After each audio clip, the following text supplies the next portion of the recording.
This episode is sponsored by Aura, an all-in-one solution to protect your identity, finances, devices and more. With so many different accounts and devices these days, it's important now more than ever to protect your information and data online. Aura gives you financial fraud and credit protection, allowing you to monitor your credit and even place locks on your credit files to stop any unwanted inquiries into your credit history. They alert you to new inquiries into your credit information, any suspicious bank activity, or if they detect any threats to your identity and accounts. Their parental controls help you to block and filter any websites and apps, set screen time limits, and monitor internet usage for your family. There are numerous different plans available depending on your needs, and they include antivirus software, VPNs, password managers, credit scores, and checking to see if your information and data is being used anywhere or leaked online. It's an all-in-one solution, and with 24/7 support over the phone, you can get help whenever you need it. If you're based in the United States, you can try a no-risk 14-day free trial with Aura today at aura.com/trulycriminal, or by clicking the link in our description box below. Thank you again to Aura for sponsoring today's episode. October 2009. A nationwide alert was issued to try and find the car of a convicted sex offender who had failed to comply with the conditions of his bail. He had last been seen by police at his home on the 29th of August 2008. When police went to his home on the 6th of January 2009 to talk to him about a traffic incident, he was not there. As part of the parole checks, different officers were to visit him the following month. And again, there was no answer. In September, a nationwide alert was issued to find him. 24 hours after issuing the appeal, on Monday the 26th of October, an arrest was made on the A177 near Sedgefield in England. The car was not insured, and the police car's onboard computer had flagged it. At 5:40 p.m, a 32-year-old man was in custody. During his interview, he told the police they could crush his car. Not long after, this arrest would take a sinister turn when he made a disturbing confession. CCTV at Middlesbrough police station captured the moment he told a custody officer what he had done the night before.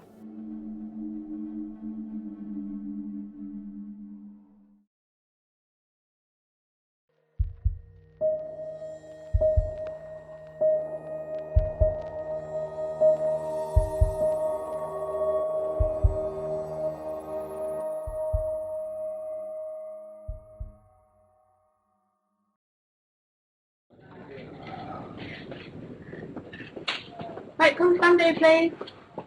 Right, do you remember what you said to me in the cell? I killed somebody last night. I need to tell somebody from CID where the body is. What was the last bit you said there about you need to tell them where the body is? Because it hasn't been reported yet. Right, well, I've got written down here, just don't say anything for the moment. I've got that when the detention officer visited you, you said, I want to speak to someone from CID, right, who is someone last night. When brought to the desk, you then stated, I need to tell them where the body is because it's not been reported yet. They're going to need my phones from my property. Do you agree that's right what you said? Right, if you can just sign that on there, please. Thank you. Right, fellas, take it back down. We'll get someone down to have a letter, yeah.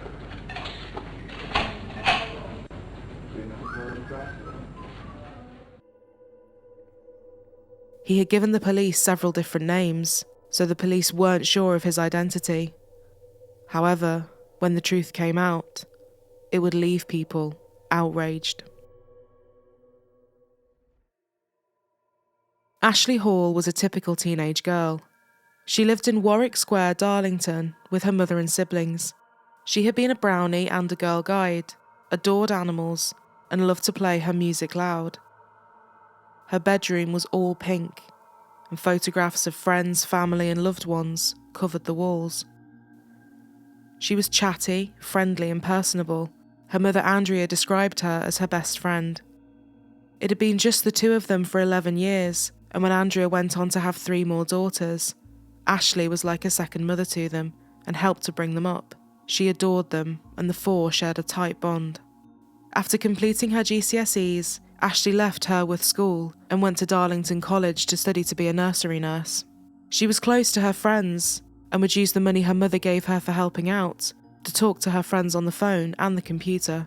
She would text and call them often and use MSN Messenger to stay in touch too. It was on the social networking site Facebook that Ashleigh saw a photograph of a young man called Peter Cartwright.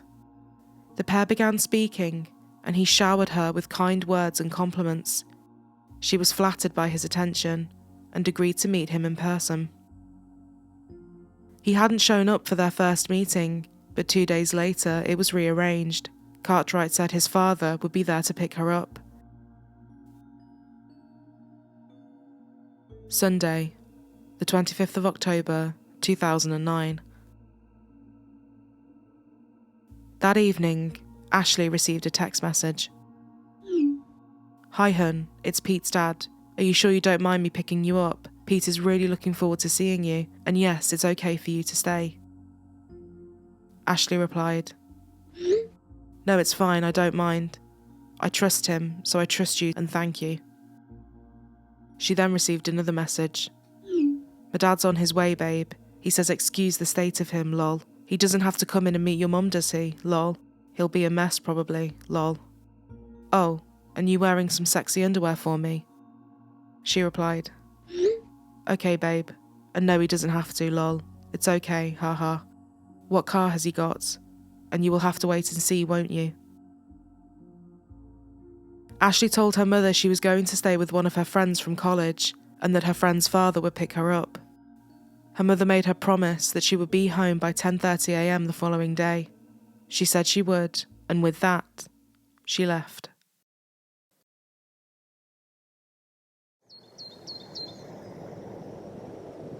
As the next day rolled around, Ashleigh still hadn't made contact. Andrea had tried to call her daughter 30 times, but it just kept going to voicemail. Andrea's mother tried to contact her too, but she was also met with silence. They carried on calling her throughout the day. Then, at 7 p.m, the phone was finally answered. Andrea could hear people talking in the background, but nobody spoke into the phone. She repeatedly called out her daughter's name, but there was no response from whoever had answered. She rang the phone again, and this time, a man picked up.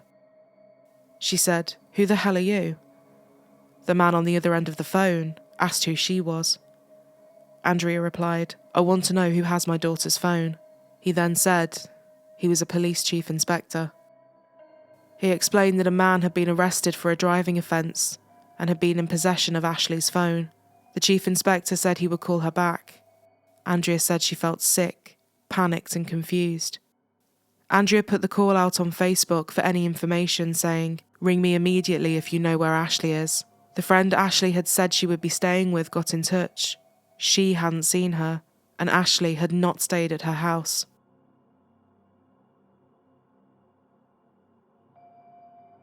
"11:30 p.m. There was a knock on Andrea's front door. It was 2 police officers. They asked her to sit down, as they had some terrible news to share with her. They had found a body. The body needed to be formally identified, so Andrea's father went to the morgue to carry out the devastating task. He confirmed it was Ashleigh Hall. He said, "It was the hardest thing I've had to do in my life. It is something no granddad should have to do."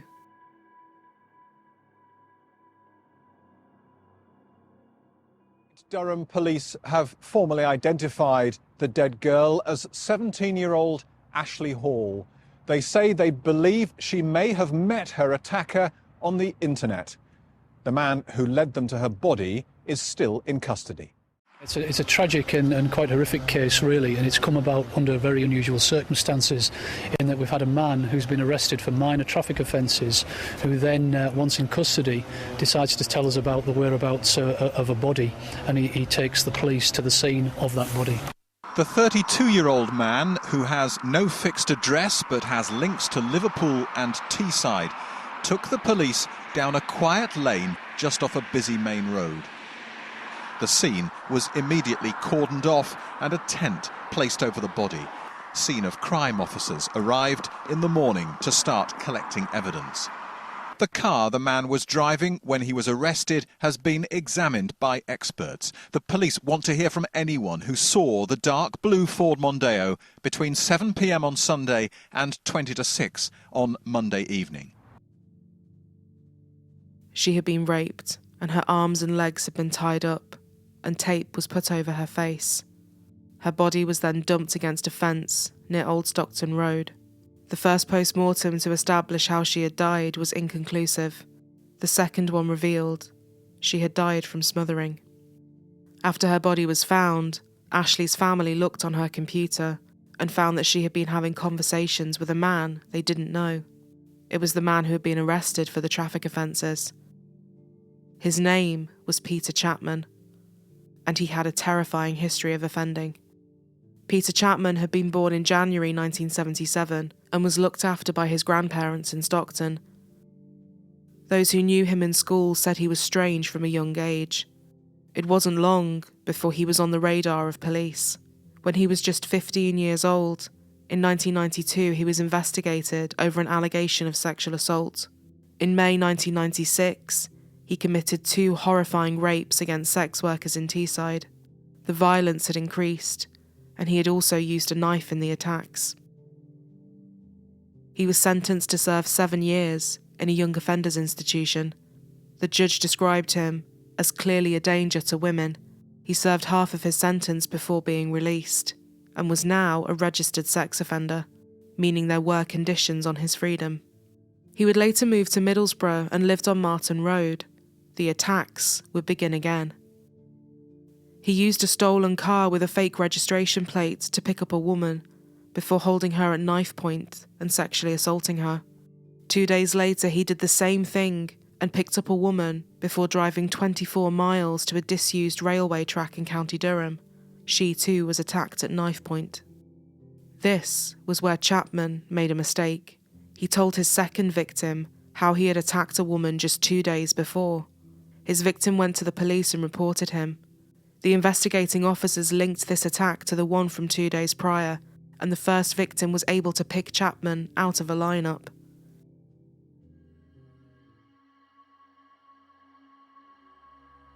In 2001, Peter Chapman was released from prison and moved to Merseyside. Just 1 year later, Cheshire police were investigating an allegation of kidnap and rape that a sex worker had made, and Peter Chapman was arrested again. However, the case would be discontinued. In June, he moved again, this time to the city of Bristol. He would be arrested, but this time for deception offences. But before long, he was back in custody for another sexual assault. He had been arrested by police in Liverpool on suspicion of the kidnap and rape of a sex worker. He had got her into his car on the agreement of sex for £60. And because he appeared to be friendly, she agreed to go to a flat with him. Detective Inspector Mick Callan said she told police that at first she didn't feel threatened because of his manner. Once they arrived, the encounter took a terrifying turn. He held her at knife point and kept her tied up for 14 hours, where she was subjected to an appalling series of sexual assaults.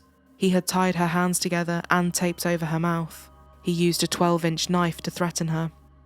After raping her, he told her that he was sorry and that he hadn't meant to hurt her. He would then rape her again. He made her get back into his car and then left her near to where he had picked her up. She went to the police, and based on the description of the flat she was able to give, Peter Chapman was arrested. He was charged, but the case would once again be discontinued. The woman he had attacked was too traumatised to face him in court, and the case collapsed. Peter Chapman would be downgraded to a medium-risk offender when he had previously been considered high risk. After he continued to miss appointments, he was recalled to prison in 2004 and spent another 15 months behind bars. Upon his release, he enrolled in a computer course. In December 2007, he befriended a single mother in Runcorn who had a young baby and was unaware of his status as a sex offender. He had not complied with the conditions of being a registered sex offender and moved in with the woman and her child. When she found out about his past, she kicked him out. In 2009, a warrant was issued for his arrest after he fled from a hit and run that left a woman with a broken arm, but he was able to evade capture and moved again. After moving to the Thames Valley, he struck up a friendship with another woman. Whilst there, he had a falling out with one of her neighbours. The neighbour's house would later be set on fire. Soon after the fire, Chapman was gone. He also took a stolen laptop with him. He used the woman from Runcorn's details to purchase a car on eBay, and by October, he was back in Teesside. He was living in a roadside hotel. He then started talking to Ashleigh Hall on Facebook. To avoid her not getting into the car when she saw that it was him and not the person she had been talking to, he devised a plan. Using 2 different phones, he told her that Peter Cartwright's father would be the one to collect her, just down the street from her home. His plan worked. After picking her up, he drove to Thorpe Larches, close to Sedgefield. One of Ashleigh's friends, Gemma, had been texting her while she was in the car with Chapman. The conversation had been fine, with Gemma saying, "It didn't feel like anything was wrong, it just felt normal," but they were really late replies. She said Ashleigh's behaviour had been out of character. When we found out she had met this man, it just didn't seem like her at all. It was totally different to anything she had done. He must have made her feel so special for her to go and meet him. Really, really special. Whilst with Chapman, Ashleigh was subjected to a brutal sexual assault. He then bound her up and put tape across her face. He told the police that he had killed her after an argument had got out of control. When forensics went through his car, they found more incriminating evidence. Her mobile phone, some screwed up duct tape, and some tape with Ashleigh's hair stuck to it. They also found a used condom. Durham police would later say that had he not said anything after being arrested for the traffic offence, they likely would have crushed the car. It wasn't just his car that provided clues. His digital footprint also revealed a lot. He had various fake profiles across at least 9 different sites. One fake profile he had set up had nearly 3,000 friends. All of them were female, and the ages ranged from 31 to just 13 years old. His email account showed that on the day he had contacted Ashleigh, 100 young girls had also accepted his friend request.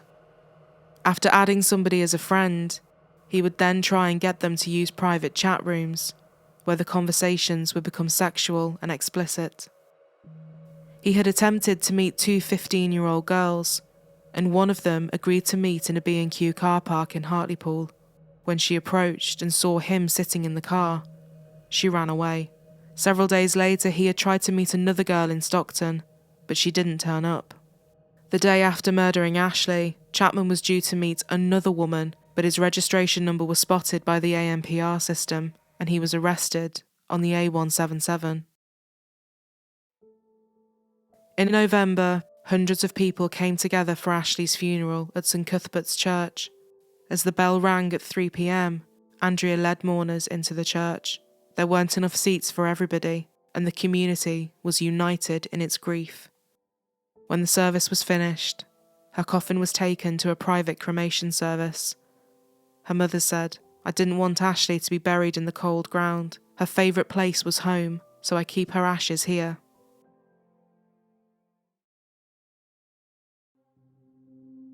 In January 2010, Peter Chapman pleaded not guilty to the kidnap, rape and murder of Ashleigh Hall.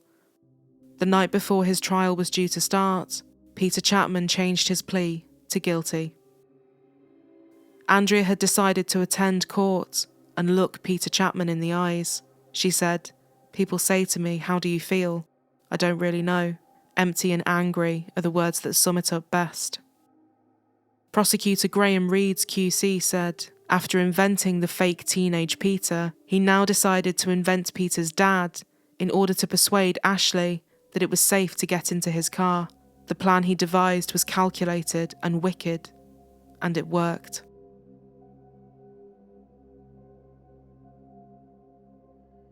At Teesside Crown Court on the 8th of March 2010, Judge Peter Fox sentenced Peter Chapman to life in prison with a minimum term of 35 years for the rape and murder of Ashleigh Hall.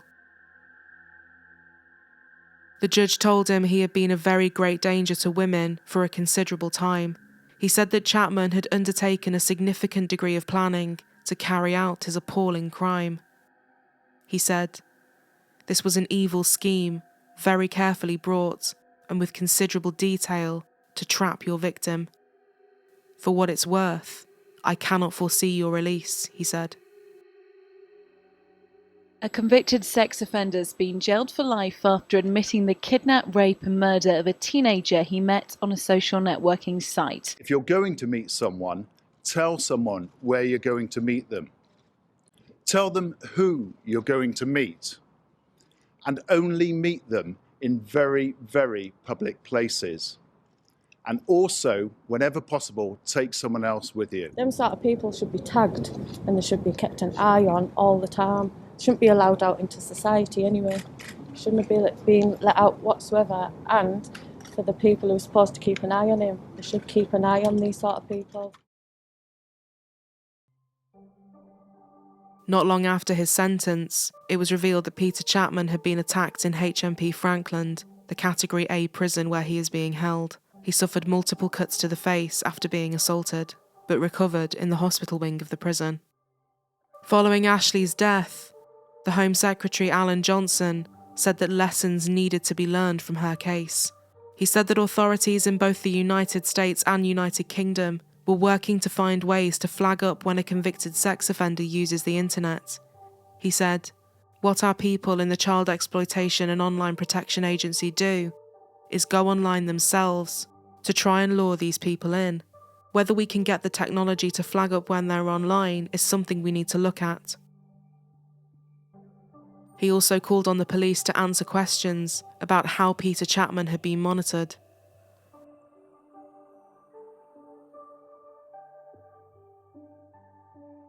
The Independent Police Complaints Commission, commonly referred to as the IPCC, announced that it was going to be investigating how Merseyside police had monitored Peter Chapman after the force had referred themselves to the watchdog.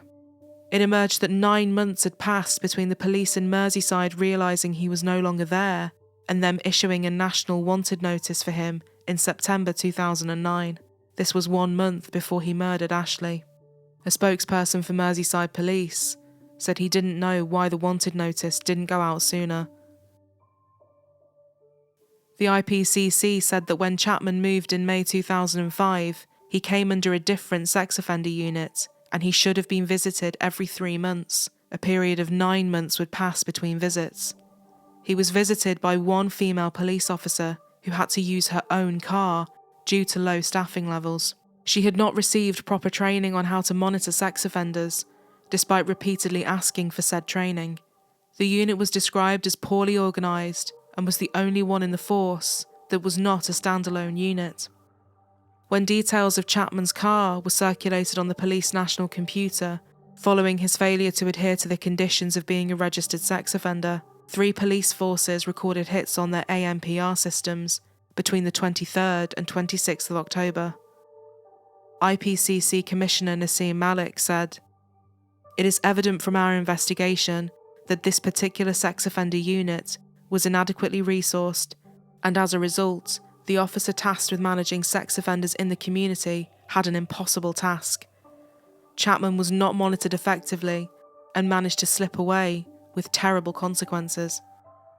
I fully appreciate that irrespective of the failings in monitoring, Chapman may well have enacted his plan anyway. Only 24-hour-a-day monitoring could ensure prevention of such acts.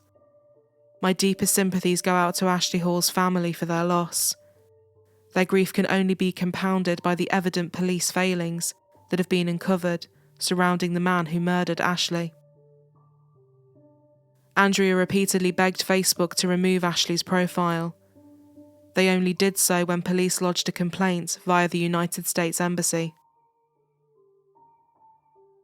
Following the murder of Ashleigh Hall, Darlington Council created information packs and software to educate young people about online safety.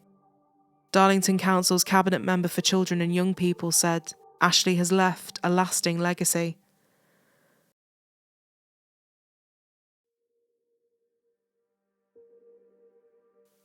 Ashleigh Hall was a 17-year-old girl with her whole life ahead of her. In the words of her mother, she was loving, honest, caring and well-liked. Everybody loved her. She was a person who brought light into the lives of others. If you have been affected by any of the issues raised in today's episode, we have left links to further resources in the description box below.